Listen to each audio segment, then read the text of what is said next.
Hi, it's me. I'm jumping in here really quick to tell you about an opportunity that we have reserved for Resiliency Redefined podcast listeners. So, this is for you. We're offering a code, which is LAB, like literally like chocolate lab puppies, but that was too long. So, we just went with LAB, LAB, for you to have a discount on the next offering of the Stress Wisely Lab. This is a virtual learning experience where we come together, we problem solve, we critically think, we find exactly what you need. So for the next 90 days, you are well positioned to feel your very best. So October 27th is our next Stress Wisely Lab. The code for you as a listener of the podcast is LAB. As I said, Chocolate Lab Puppies was too long, so it's just LAB. And feel free to follow the link, sign up. There's a spot for you there. Thanks for listening. Now enjoy this episode of Resiliency Redefined. Welcome to Resiliency Redefined. I'm your host, Robyne, and I am thrilled to share with you information about resiliency, well-being, performance, education, business, parenting, and everything in between. I'm committed to joining you each week to talk about these big ideas and bring them into action, habits, tools, strategies, tactics that allow us to finally uncover what it takes to truly be well. And I'm just so excited that you're here. Hi, everyone. Welcome back to Resiliency Redefined. Today, we are in for a treat. I had the opportunity to connect with Syd Vaughan. Now, this person is a force of nature, like fit AF, but oh my goodness, totally changes my perspective around the importance of how we look after ourselves, how we show up to look after ourselves, and that missing ingredient of breath work and fascia. Okay, Syd's our person. She's our go-to expert on this. I hope you enjoy this conversation with Syd as much as I did. I look forward to hearing your thoughts. And again, if you have any questions, curiosities, or wonderments, we have all of Syd's information in the show notes. I'm so glad you're here. This is a treat. So without further ado, here is my episode with Syd Vaughan, all about breath and our bodies. Syd, I'm so excited to welcome you today to Resiliency Redefined. Thank you for making time for this. Oh, thank you, Dr. Robyne. It really is a pleasure to be able to have a conversation with you and us dive into a few things. I love this. And I have to tell you, when we first met one another, it wasn't that long ago. And I have these moments where I'm like, I meet people and I'm like, I want to be friends with that other human. Like, I want to be friends. And I remember we were at a sound check at an event and we were chit chatting. And oh my goodness, I learned so much from your session, Syd. I learned so much just from interacting with you. And I'm really excited to welcome you to this community because I know that even in this short time together, there's going to be so many exciting things that we can chat about. Yeah, no, I'm super excited. And right off the hop, we just connected. And even just from your talk and my talk, I just feel like there was a really nice synergy. So I'm super excited to get chatting with you today. Awesome. So, say, can you tell our listeners just a wee bit about like who you are, what you do, and just give us a little bit of a little overview? Absolutely. So, I mean, for me, it's always been just such a gift to be able to do what I do every day. So, I've been in the health and wellness industry for over 10 years now, and I spend most of my days with clients one on one. So, I'm a massage therapist. So, I work with the body, I work a lot with fascia. I've got a background in personal training, as well as facilitating breath work. So, it's this beautiful trine of body work, breath work, and movement. So I really do feel it's a privilege that I get to work with individuals and groups and speak and really share my perspective and ideas and just this idea that it really is all connected: the Yeah. mind, the body, and the breath. Um, so that's been my work for the last 10 years or so. So my business is Three Well by Syd, and that's the philosophy, is really bridging the gap between all three, because it isn't just one facet that creates wellness. It's really being able to have a life of longevity and slowly integrate all of those pieces and parts into one's lifestyle. Yeah. Sid, and I love that you thank you for sharing that, and I absolutely love how you work in this field, this is your field, and you live in this field. Like, this is something that you are not only a practitioner, but you are in it, and I remember at that event where we did connect, you were getting ready to compete in the CrossFit Games, and you were telling me about these different adventures that you were on, and I just appreciate that there's this practitioner and practice that you do and you bring to it. So again, thank you for the great work that you're doing. Now, the big question I was really curious about asking you is that like you are somebody who like you are fit AF. Like let me tell you, you are a badass. And I look and it's like it's inspirational. Like it is so inspirational and you are so locked into your practice. My question is if we aren't at like Sid level, right? We aren't there yet or maybe just our life circumstances that we don't have the same opportunities, whether it be our physical abilities, whether it be our schedules, whatever it might be. Where do we start if we want to start to like physically and emotionally feel better, especially because the world continues to be so unwell? Where do we even start if we're not Sid level? I mean, thank you for that. And, I say this to friends, family, and people I come across each day is it starts with a decision, Right. and it starts with a conscious decision to just want something different for your life. Yeah. And I think that's really the hardest part, um, is making that conscious choice each day. And I mean, I say I don't always want to work out. I don't always want to move my body. I don't always want to have to breathe and do a meditation, but it's really being very intentional. So I feel like for people that maybe don't know where to start, it's about making a decision to try something new. Because if you really know that you want different for your life, whether that be physical, emotional, spiritual, whatever facet that is that you're getting curious about, and I know that you speak about that a lot too, is really just kind of getting curious about these things, is we have to just trust and take that step in the direction. Yeah. So it's leaning into a little bit of that discomfort, um, and trying something different, but making that intentional choice each day. Get out Yeah. for a walk, chatting with a friend, really shifting how you're thinking. But I do find with a lot of my clients and people that I work with, a big bulk of it is our mindset. Yeah. Yeah, and I love you're absolutely right, like, even just getting curious, I think it's such a great starting point when people are like, "Okay, what should I do?" And I'm like, "Just are you excited? Like, can you get excited about anything?" Because even just, like, that little bit of excitement is going to be that probably gets you over that threshold to just try something, right? We just want people to try, and I absolutely echo what you said about, like, it's our mindset for sure, and the other piece that I've noticed in when I'm working with people in a very different way, but similar, helping people feel better, is their past relationship with whether it be exercise or fitness or well-being or even meditation. I feel like sometimes people have a bit of a fractured relationship with what exercise or what some of those practices might have looked like for them before. So, if you were working with someone who, let's say, has a pretty fractured relationship with any of the above, what would be your words of encouragement or your guidance?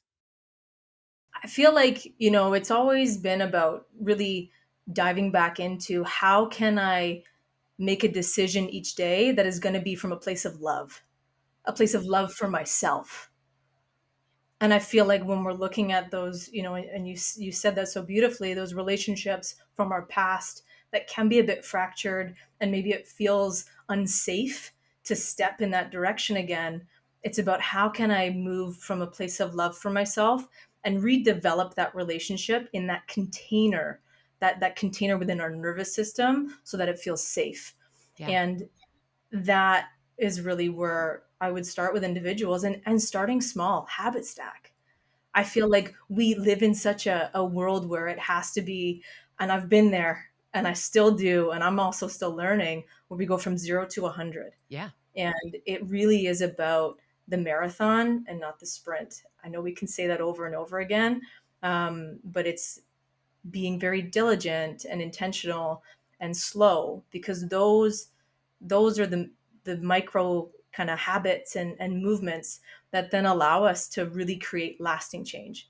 Yeah. I'm so a believer of longevity and anybody that I work with, it's about you're not going to be the same person you are today that you are on the other side of this. Yeah. And that's that commitment. Yeah, that's remarkable. Often I talk about this idea that, for so long, I think the messaging that we heard is that we have to like hate ourselves healthy. And we Yeah. can't hate ourselves healthy. Like it is, to me, it is like the most, it's like asking a fish, what do they think of water? Right. The fish is like, what's Yeah. water? Right. Like it just, to me, it's just so ridiculous that people for so long were trying to like shrink, disappear, like just, all of these really kind of deconstructive and not helpful ways about thinking about movement in our bodies and taking care of ourselves. And what I love and what I'm hearing you saying is that this idea about doing that little bit of a relationship repair with ourselves. And I remember there's even times I go on the treadmill because I choose to go on the treadmill. Like I love what that feels like because I can go to pretty much any hotel and I can get a workout in, right? It's Yeah. maybe, like that's just it's consistent for me. If it's not safe to walk outside or it's too late or whatever. And every time I go onto that treadmill, Sid, I always say like, I'm sorry to my body how I had misused this tool before. And I'm walking on it consciously because like treadmill, you and I, we get our steps in. And I find that I look forward to it. And I do that little bit of relationship repair every single time I step on a treadmill because for a lot of times I was beating myself up on that instrument. And now I actually look forward to that little nod, to future self to say, like, I promise I won't do this to my body anymore. Robin, that is so beautiful. And it's the power of the word, right? It's the power of repairing the relationship. And again, setting the intention. We have, like you've said, we've hated ourselves fit. And we've done these things because we feel like we have to, or because it's what we think we need to do, or it's what's expected of us, instead of really recognizing that it comes down to regulating, feeling safe in our bodies, consistency. And you said that right there. You like it's consistency and really creating new habits, new patterns, um, so that we can actually show up really regulated and present, um, in all facets, or anything that is going to, maybe be a little bit of a roadblock, or um, a harder time in life, because we are handed different situations that we do have to move through as people. Yeah, absolutely. So well said, Sid. So well said.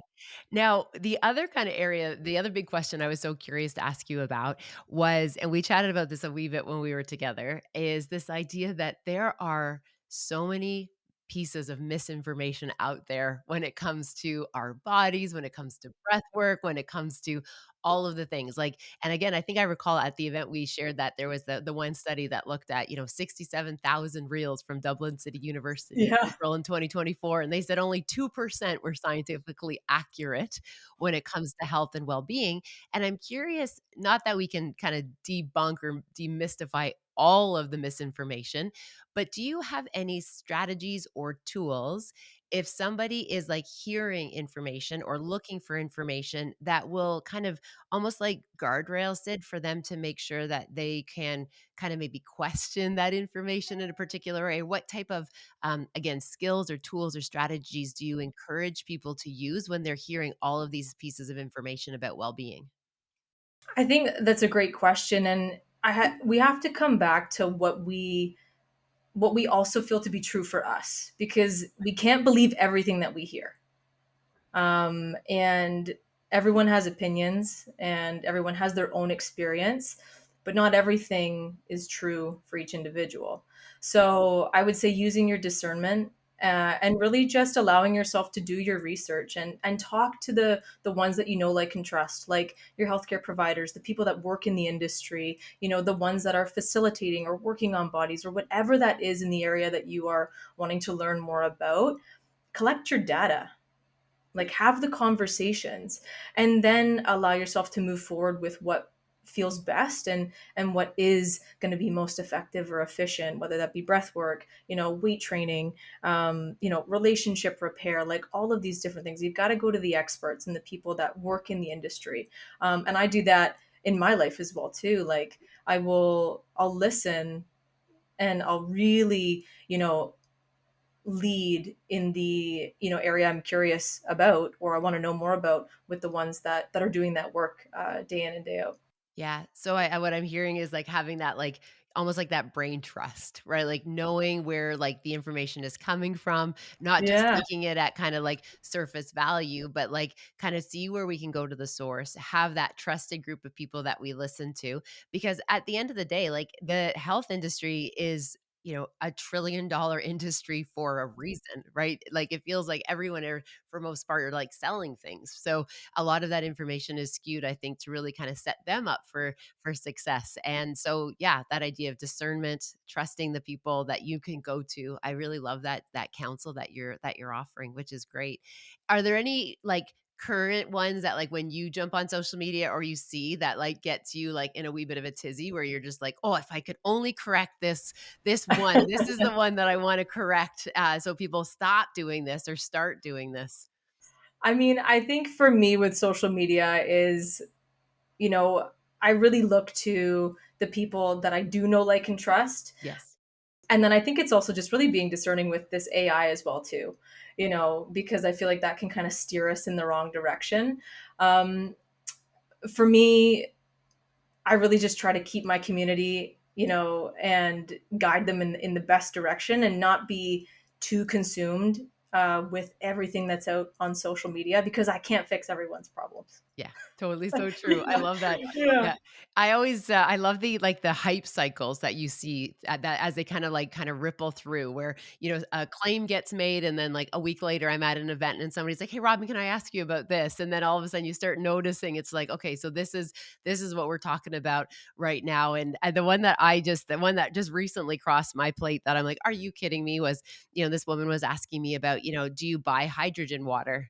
And like, do you suggest we drink hydrogen water? And I had this pause where I'm like, I'm sorry, can you tell me a little bit more? Like what's hydrogen water? And she's like, oh, we infuse hydrogen in it because it's better for our bodies. I'm like, what do you think's in water to begin with? Right. Like I had this moment where I'm like, okay, but again, I just appreciate that people get kind of caught up in some of those hype cycles, Sid, because the reality is like people don't feel well and they are looking for relief anywhere, right? So if at the right time, something comes across my feed and it's like, hey, if you drink this special hydrogen water, and just for everybody listening, water has to have hydrogen in it to be water. So you don't need anything added to it.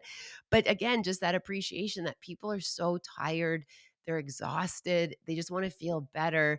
And so, yeah, if somebody shows them this thing that's going to make a difference, I understand why people lean into it. But again, what I'm also hearing you're saying is just like it doesn't have to be that complicated, right? Like there's other things that we can do that are within our own bodies, that can maybe help bring us some of that relief. Absolutely. And I I think that's where we've kind of lost touch with our own connection to our own selves because we have social media and we're constantly scrolling and we're seeking or looking maybe for something outside of ourselves when we actually do have the tools within us. And a lot of that practice, especially in body work and breath work and fascia and the health industry, being a very, very big industry and so many people, which I think is really great to see, are becoming, more intentional with their movement and being active and practicing breath work. That it's great to see, but then I do feel like we can kind of lean a little bit too far on one end when I've just been always a believer about doing my best to, at times have as much balance as I can in most areas. And of course, we're never going to achieve complete harmony. Yep. Um, but I think really coming back to your knowing, not trying to find something outside of you, coming back into, okay, well, what does it feel like for me to actually pause, feel the floor, take a breath? How does my nervous system feel? How does my breath feel? When I step into a room, do I feel anxious? Do I feel calm? When I leave this conversation, do I feel expansive or did I feel really contractive? And I think it's really when we look at the somatics, when we look at breath work, when we look at fascia, our bodies and our nervous system are constantly like filtering out and taking in information and processing information, that I think we forget how smart our beings and our bodies actually are. Yeah. Oh, that's beautiful said. Okay, I'm just imagining that person who's, like, out and about, maybe they're going on a little walk listening to this podcast, Sid, or maybe they're, driving to kids to school or wherever they are commuting, and they're probably thinking, and maybe it's myself, but thinking like, "Okay, she said fascia a lot, and I know what breath is, and I know what movement is, but, like, tell us about how fascia fits into that conversation," because we might recall that from gym class, but some of us might need a wee bit of a refresher. Yeah, and like fascia is so cool, and I love fascia. And there's been so much more research over the last decade, 20 years, with fascia, and so it is this interconnective tissue. Okay. And so when you look at the body, you've got your muscles, your ligaments, your tendons, your bones. Fascia is almost, if you could imagine it as this encasing, it encompasses everything. And this is what really allows us to be connected from head to toe, like hand to leg, different fascial lines that connect right shoulder to left hip or vice versa. Fascia is a really beautiful system that we sometimes bypass, where Right. fascia is really smart. And it's the fascia that actually allows us to move. So when we're looking at movement, when we're looking at training different planes of movement, when we're looking at our nervous system, our breath, fascia is always involved. And when we kind of dive a little bit deeper into building resilience of the body, building emotional resilience, fascia is also a really big piece to this. That for us to sit in the seat of how we feel, our fascia is responding. So maybe that's like, I've got chronic pain. Well, chronic, we don't really want chronic pain, in my opinion. Yes. Chronic is something that we're missing, and something's being overlooked, whether that be from the realms of physical, posture, emotional, um, hydration, all of these things. Because the way that fascia moves is we want to have, slide and glide through the fascial tissue, and we want it to be hydrated. Because when we feel really stuck in poor postures, or we only are, sitting down at a desk all day, our fascia doesn't have that fluidity. And as we move through life or we go out on a walk, like we want there to be movement and fluidity through our fascia, because that's also going to correlate, from what I've learned in my practice as well too, to the emotional side of things. If our body is in a posture that is compressive, and almost in a more depressive state, how do we think that it's going to affect how we think, feel, Yeah. and move? Yeah.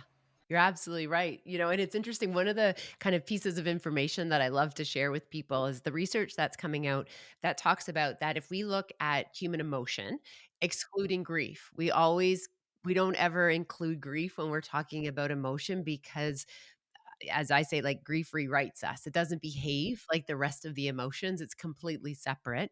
But when we look at the kind of the traditional emotion, the research shows that, if you just sit with, let's say, anger, right? Like if somebody cheeses you, let's say they cut you off in traffic, or, your boss just came in and said, get really excited for the 14th strategic plan, like everybody get hyped up, right? Or whatever the thing is, or your flight's delayed, whatever it is, and you feel anger, the research shows that if we sit with it and just let ourselves experience that emotion, process it and digest it in real time, it will last for about 90 seconds. Like after about 90 seconds, the body has this beautiful way of processing.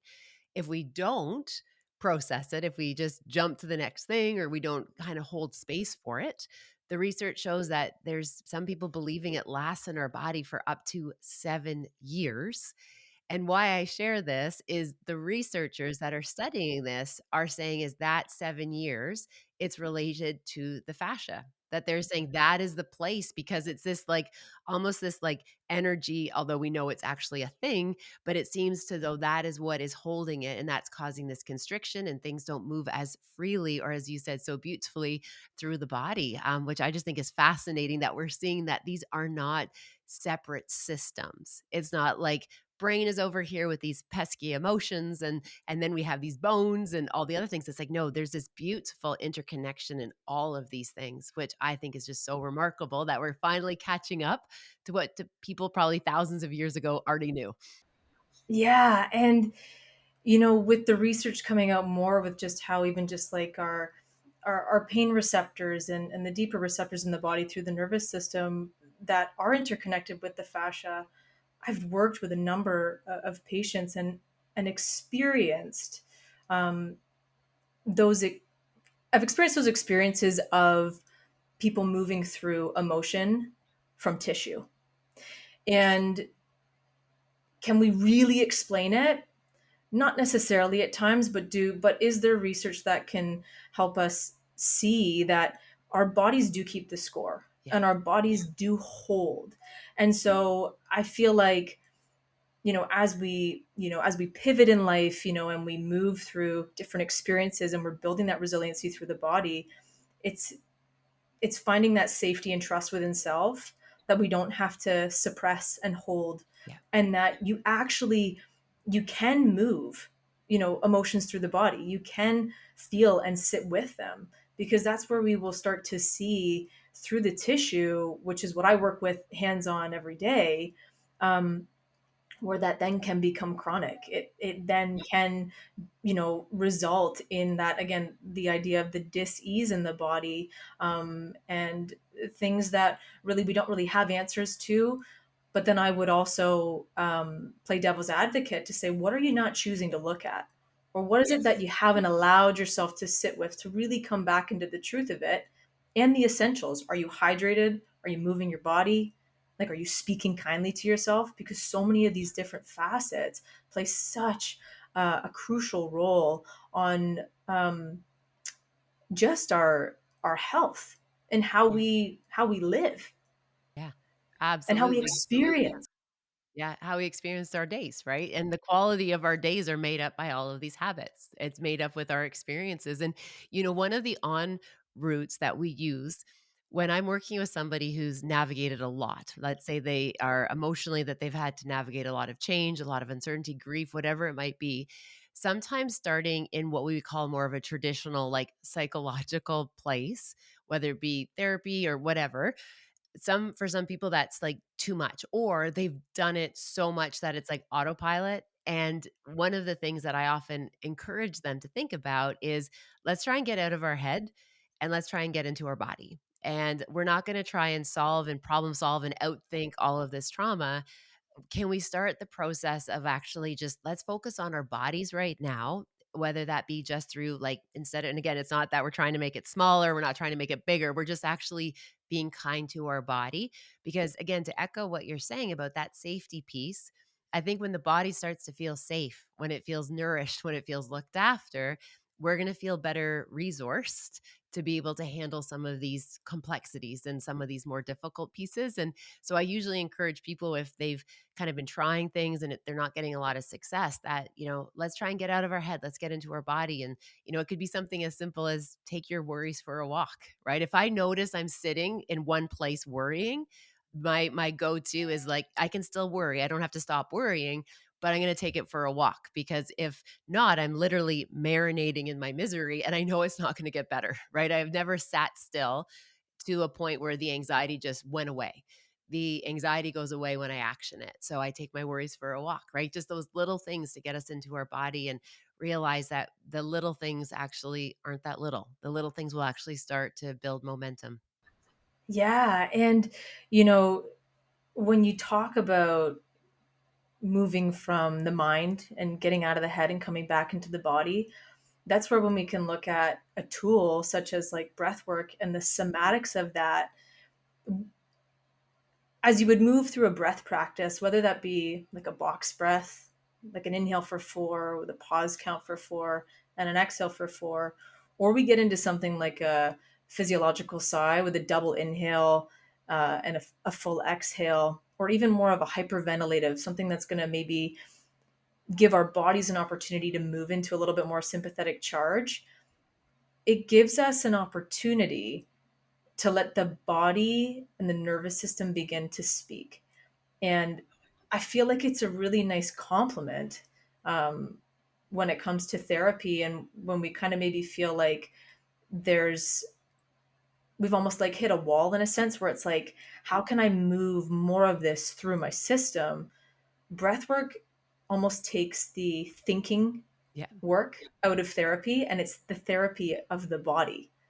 And it allows our bodies, whether that be through a temperature change, through shaking, through being vocal and expressing what at a time maybe didn't have the safety or the container um, to be expressed, that we can again go back to this repatterning um, of being in a container with a practitioner or facilitator that you feel safe with and know, like, and trust, that can hold that container and that space to move through and feel.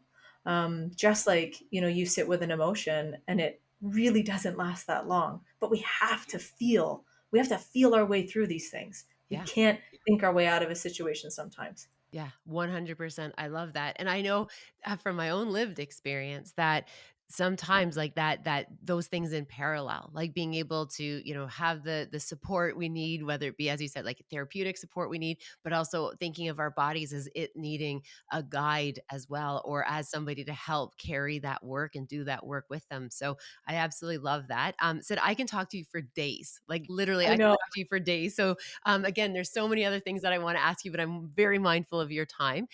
So if it's okay, I'm going to shift gears quite quickly over to the last question that got left. So we do a practice similar to how they do on a Diary of a CEO, or saying, hey, this is our next guest. Do you have a question? It just so happened, though, one of our mutual friends found out that I was going to be chatting with you today. So our near and dear Jill Carr jumped in and she's like, whoa, I have the next question. So are you open to taking a question from our mutual friend, Jillian Carr, who says hello? Absolutely, I will take a question from Jillian Carr. Okay, so here is the question. Okay, she actually, I love this. I'm like, can you send me one? She sent me three. So because when she's like, will you ask Sid? I said, I will. I'm sure she'll be up for it. So this is the one we're gonna pull. What's one small thing that someone did for you that you've never forgotten? Ooh, that is a really good question. Good question, Jill. She has a bunch of them, but that was like my favorite. What's one small thing someone's done for you that you haven't forgotten? Oh, I mean, being able to just sit with me, being able to just sit with me in my most vulnerable space and state, is to just have, yeah, and my God bless my friend who I'm speaking of right now, but to just be there and just hold the space and sit with me. That's amazing. That's so beautiful. And that's one thing I won't ever forget. And I think that again is just, that's real human connection, and that's love. And um, sometimes we don't need anybody to fix a problem, or we don't need anybody to offer a solution, um, but it's being able to hold your people when they need to be held. Oh, so that's beautiful. Oh my goodness. Again, well, I hope we can do a part 2 because again, I have so many questions Absolutely. I'd love to ask you. Thank you so much for the gift of your time, your expertise, and you just inspire and you are just bright light everywhere you go. So thank you for the beautiful work that you do. And I do encourage people to really like take an interest in what Sid's doing and check her out. We'll make sure all this information is in the show notes. And yeah, so thank you for spending time with us. I look forward to welcoming you back again soon. Oh, thank you so much, Dr. Robin. Such a pleasure. Thank you for spending time with this podcast episode today. I hope you found something helpful in Resiliency Redefined. Please feel free to share it with somebody who you might think could benefit. Maybe there was something useful, something in particular that you think you could pay forward. Also, if you have a moment, please feel free to rate and review this podcast wherever you like to listen to your podcast. It means the world to me. And again, thanks for your time. Thank you for your interest. Take good care, and I'll see you next time.